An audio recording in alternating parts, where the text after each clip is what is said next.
Friends, रचनास creation करछी से कलम तक में आप सबका स्वागत है। मैं हूं रचना और आज प्री की क्लास में आज का टॉपिक है प्रस्तावना। यानी आज हम कौन सा सब्जेक्ट कर रहे हैं? पॉलिटी कर रहे हैं। और पॉलिटी में इम्पॉर्टेंट टॉपिक है प्रस्तावना, प्री के लिए भी और मेंस के लिए भी। और प्रस्तावना से जुड़े क्या क्या क्वेश्चन पूछे जा चुके हैं, बैक ईयर क्वेश्चन, क्या क्या क्वेश्चन पूछे जा सकते हैं, forward link question, plus NCERT और 2 बुक्स एंड बेयर एक्ट, ये मिला करके मैं आपको प्रस्तावना को कवर करवा रही हूँ। 15 मिनट में इस टॉपिक को कंप्लीट करवा दूँगी, जिसमें बैक ईयर क्वेश्चन का भी आपका रिवीजन हो जाएगा। तो वीडियो को पूरी ज़रूर देखिएगा। और अगर रोज़ 15 मिनट में एक टॉपिक ख़त्म करना होगा तो चैनल के प्लेलिस्ट पे विजिट करिएगा। मैं रोज़ एक टॉपिक आपका कवर कराती हूँ।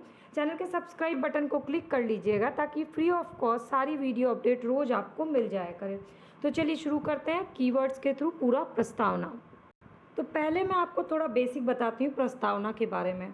जैसे कि जब भी आप कोई किताब पढ़ते हैं तो किताब के पहले या दूसरे पन्ने पर उस किताब के बारे में शॉर्ट में, संक्षिप्त में लिखा रहता है। उसको बोलते हैं प्रस्तावना। मतलब आप वो कोई भी नई किताब खरीदते हैं तो उसका प्रस्तावना पढ़ के लेते हैं। कोई भी नॉवेल खरीदते हैं कि किस टॉपिक से रिलेटेड है, तो वो जो होता है ना, वो होता है उस किताब का संक्षिप्त वर्णन कि उस किताब में किस चीज़ के बारे में बताया गया है। सेम उसी तरह जो हमारी संविधान है, हमारी संविधान की किताब है, उसका प्रस्तावना भी है। जो पूरे संविधान का जो सार है उसको बताता है हमारा प्रस्तावना। इसलिए प्रस्तावना से रिलेटेड क्वेश्चन ज़रूर पूछे जाते हैं। तो कीवर्ड्स के थ्रू, ये कीवर्ड्स वो हैं जो पिछले सालों में क्वेश्चन पूछे जा चुके हैं।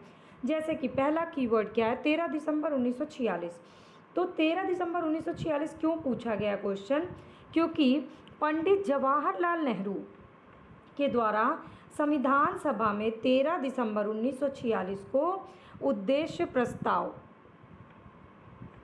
प्रस्तुत किया गया। उद्देश्य प्रस्ताव को मतलब कि संविधान का उद्देश्य प्रस्ताव जो है, सबसे पहला क्वेश्चन किसने पेश किया? पंडित जवाहरलाल नेहरू ने। कब पेश किया? 13 दिसंबर 1946 को संविधान सभा में।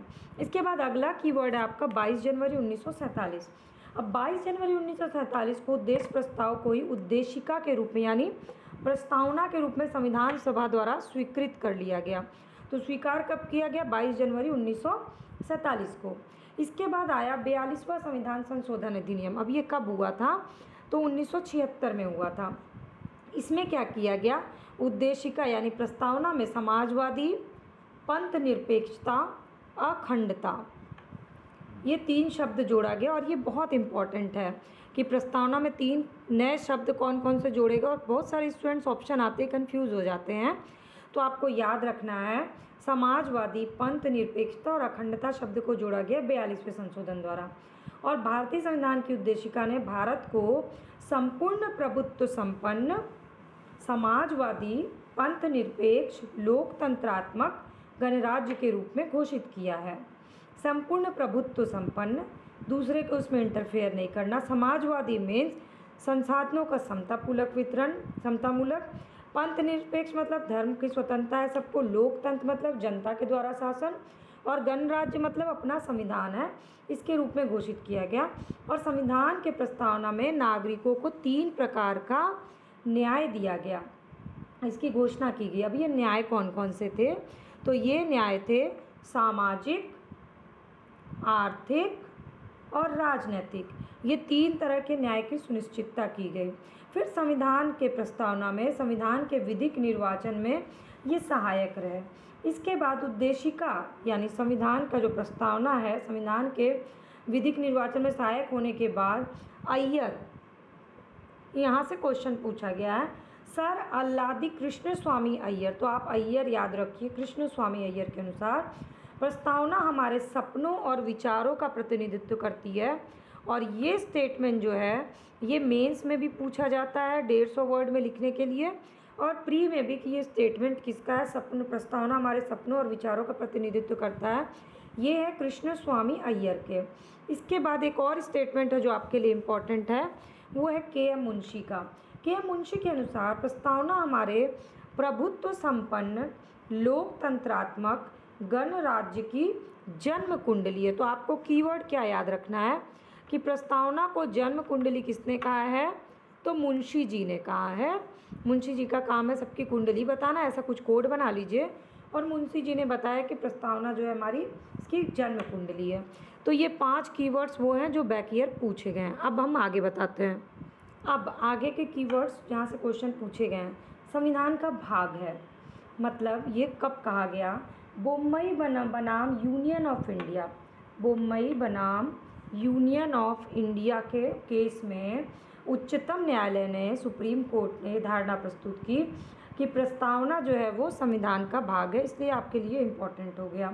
इसके बाद प्रस्तावना को संविधान का भाग केशवानंद भारती बनाम केरल राज्य 1973 के बाद में स्वीकार कर लिया गया कि ये संविधान का भाग है। तो अगर क्वेश्चन पूछता है कि किसके बाद स्वीकार किया गया संविधान के भाग के रूप में, तो उसका आंसर होगा केशवानंद भारती बनाम केरल राज्य। और इस धारणा के रूप में प्रस्तुत किया गया वो कि संविधान का भाग है, इसकी धारणा कब प्रस्तुत की गई, तो बम्बई बनाम यूनियन ऑफ इंडिया केस में। इसके बाद इससे पहले बेरूवादीवाद 1960 में प्रस्तावना को संविधान का अंग नहीं माना गया, इसलिए ये आपके लिए क्या हो गया, इम्पॉर्टेंट हो गया। फिर गोलकनाथ बनाम पंजाब राज्य के प्रकरण में प्रस्तावना को संविधान की मूल आत्मा कहा गया। तो ये हो गया आपके लिए वेरी इंपॉर्टेंट क्वेश्चन। अगर ये क्वेश्चन पूछता है कि संविधान को प्रस्तावना को संविधान की मूल आत्मा कब स्वीकार किया गया, और ये 4 ऑप्शन दे देता है, बेरूवादी केरल वाला केस, इसके बाद आपका बम्बई बनाम यूनियन ऑफ इंडिया और गोलकनाथ बनाम पंजाब राज्य, तो आपका ऑप्शन होगा गोलकनाथ बनाम पंजाब राज्य के प्रकरण के बाद उद्देशिका को संविधान की मूल आत्मा मान लिया गया, और ये है वेरी इंपॉर्टेंट क्वेश्चन। इसके बाद न्याय योग्य, इसकी प्रस्तावना की प्रकृति जो है वो न्याय योग्य नहीं है। और प्रस्तावना में किस किस तरह की स्वतंत्रता दी गई है, तो विचार की स्वतंत्रता, अभिव्यक्ति की स्वतंत्रता, विश्वास यानी कोई भी धर्म में विश्वास करने की स्वतंत्रता, धर्म की स्वतंत्रता और उपासना की स्वतंत्रता, ये प्रस्तावना में इसकी बात की गई। अभी मैं आपको बताऊंगी, प्रस्तावना को पढ़ करके आपको समझ में आ जाएगा। तो प्रस्तावना को संविधान की आत्मा कहा जाता है। तो ये वो कीवर्ड्स हैं जहाँ से क्वेश्चन पूछे गए हैं। अब प्रतिष्ठा अवसर, इसमें प्रतिष्ठा और अवसर की समानता दी गई है प्रस्तावना में, और प्रस्तावना को संविधान की आत्मा कहा गया मैंने बता दिया। पर B.R. अम्बेडकर ने संवैधानिक उपचारों के अधिकार को संविधान की आत्मा और हृदय माना है। और ये क्वेश्चन बहुत बार पूछा गया कि संवैधानिक उपचारों के अधिकार किसे कहा गया है, तो ये है संविधान की प्रस्तावना को कहा गया है। किसने कहा है, अम्बेडकर ने कहा है। और K.M. मुंशी ने इसे क्या कहा है, जन्मपत्री या कुंडली कहा है। फिर उसके बाद सुभाष कश्यप का स्टेटमेंट आता है कि संविधान शरीर है तो प्रस्तावना उसकी आत्मा, प्रस्तावना आधारशिला है तो संविधान उस पर रखा गया अट्टालिका, मतलब पर्वत जैसा होता है, ये कहा है सुभाष कश्यप ने। तो फिर B.R. अम्बेडकर ने संविधान को एक पवित्र दस्तावेज माना है। तो ये प्रस्तावना से रिलेटेड कुछ स्टेटमेंट्स हैं जो आपके लिए इम्पॉर्टेंट है। अब मैं आपको फटाफट से बैक ईयर क्वेश्चन बताती हूँ ताकि एक और भी क्वेश्चन आपके रिवीजन हो जाए। पहला क्वेश्चन पूछा गया है, पहले संविधान की प्रस्तावना पढ़ देती हूँ।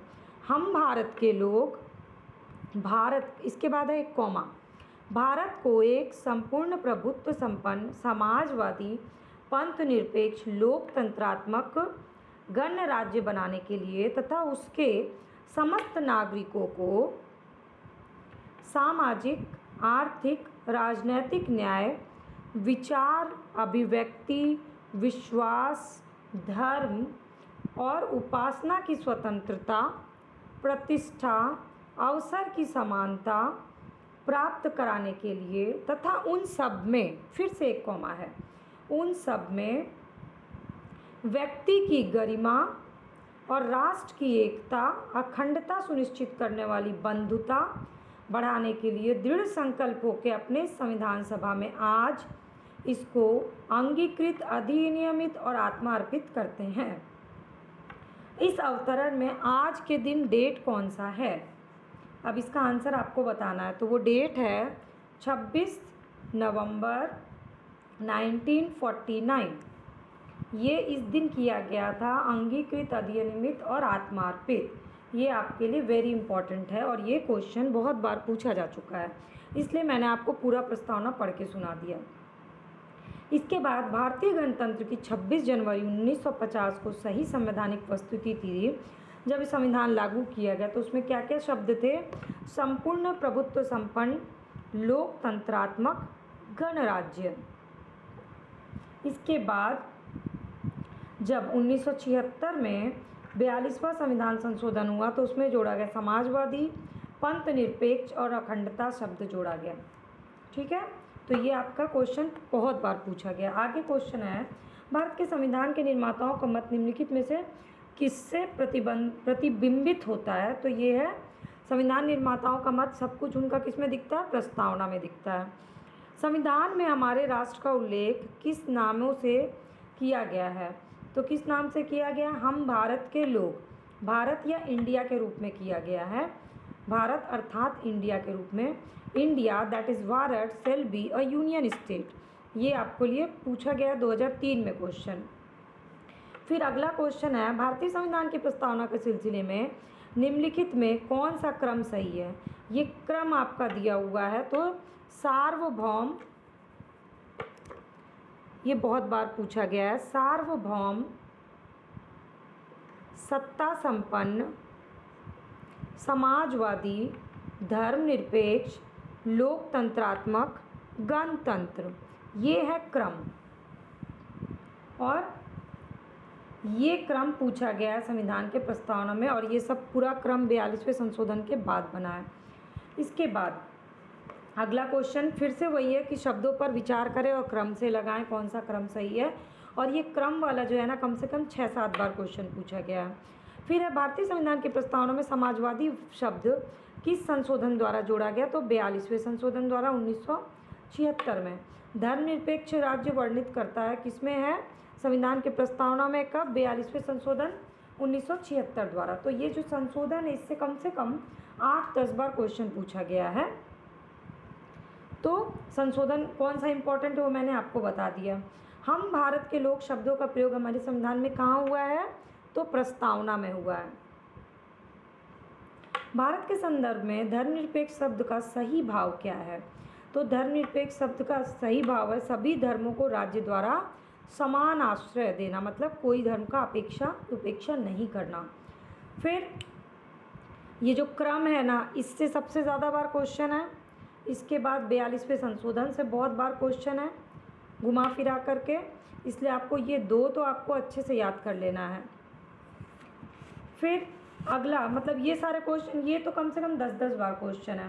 हमारे निम्नलिखित में से किसने भारतीय संविधान की प्रस्तावना को हमारे संप्रभु प्रजातांत्रिक गणतंत्र की जन्म कुंडली कहा है? तो कुंडली किसने कहा? मुंशी जी ने कहा। संविधान एक पवित्र दस्तावेज है, किसने कहा? अंबेडकर ने कहा। ये भी बता दिया मैंने आपको। संविधान उद्देशिका संविधान का भाग है, ये किस केस में है? अब इसका आंसर आप मुझे पिछला देख करके बताइए, ये क्वेश्चन कई बार पूछा गया है। और संविधान का भाग के रूप में उसको स्वीकार कब किया गया, ये किस केस के द्वारा? ये भी क्वेश्चन पूछा गया 2014 में, इसलिए मैंने आपको बता दिया फॉरवर्ड लिंक क्वेश्चन भी। तो ये हो गया आपके भारत के संविधान की उद्देशिका में कितने प्रकार के न्याय सुनिश्चित किए गए हैं? 3 प्रकार के। अब कौन कौन से न्याय हैं ये आप मुझे कमेंट करके बताइएगा। तो ये हो गए आपके बैक ईयर क्वेश्चन प्रस्तावना से रिलेटेड, और मैंने पूरा प्रस्तावना आपका बैक ईयर क्वेश्चन के साथ कवर कराया है। तो आप प्लीज़ एक बार, अब आपको काम क्या करना है, प्रस्तावना टॉपिक को फटाफट से रिवीजन कर लेना किसी भी एक किताब से, और बैक ईयर क्वेश्चन देखिए, आपको एकदम अच्छे से याद हो जाएगा प्रस्तावना टॉपिक। और पॉलिटी की बहुत सारी वीडियो, बैक ईयर क्वेश्चन का एनालिसिस और बहुत सारी वीडियो मैंने डिस्क्रिप्शन बॉक्स में लिंक शेयर की हुई है, उस पर क्लिक करके देखिएगा। इवन पूरे जीएस का अगर तैयारी देखना है तो मेरे चैनल के प्लेलिस्ट पे जाइए, जीएस का आपको एक प्लेलिस्ट दिख जाएगा, उस पर क्लिक करिए, आपको 100 से ज़्यादा वीडियोस मिल जाएगी। तो आप उसको रोज़ 15 मिनट की एक वीडियो देख के आप पूरा जीएस तैयार कर सकते हैं। तो चलिए, अगली वीडियो कल फिर आएगी, तब तक के लिए आप प्रस्तावना को याद कर लीजिए।